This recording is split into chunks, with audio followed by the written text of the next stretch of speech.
Hi, and welcome to it. My name is Tabang Solo, and I'm pretty much excited for my second year this year. Had a very pleasant experience with my first year.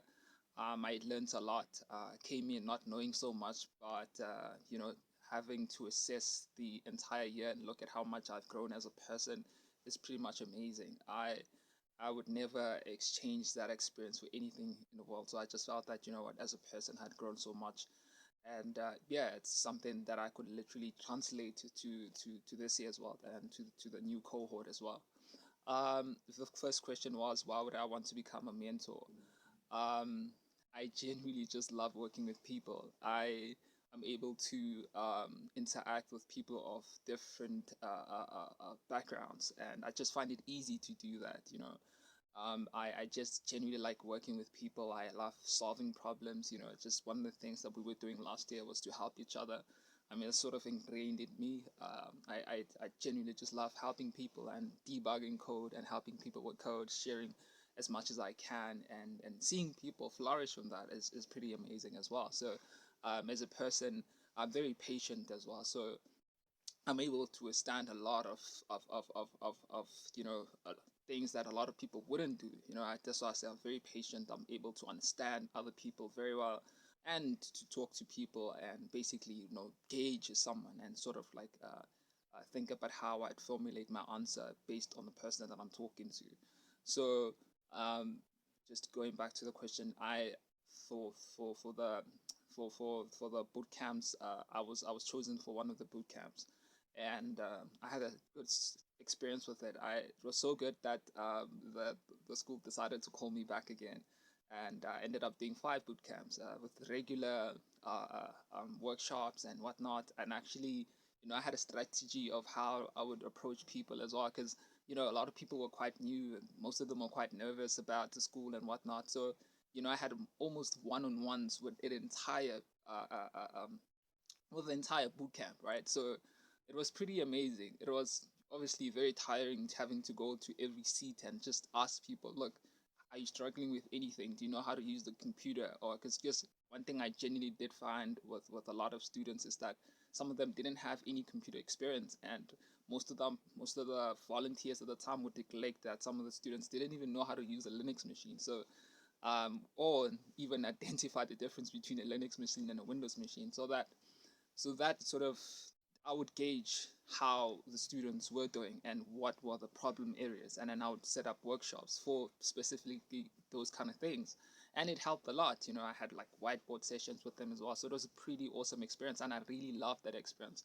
I would walk into a campus very happy, and people genuinely did uh, find my experience very pleasant, and they did learn. The feedback that I got from the students was pretty much amazing. And this is one of the things that got me to thinking about applying for the mentorship program. It was very, very pleasant, and I really enjoyed the experience, and really would love to do it again. Last question would what would I change about the mentorship program? So one of the things that I noticed last year is that uh, a lot of students did not understand what the mentorship program was supposed to do, right?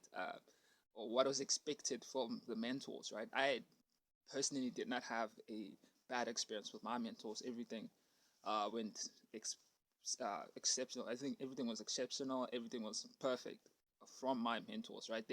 I, I feel like I sort of understood what was expected from the mentors, but generally, what a lot of students didn't understand about the mentorship program is that um, they sort of thought that the mentor is the first person you go to when you have problems, so that's where the conflict started, because a lot of students would approach their mentors first instead of approaching other students first, right?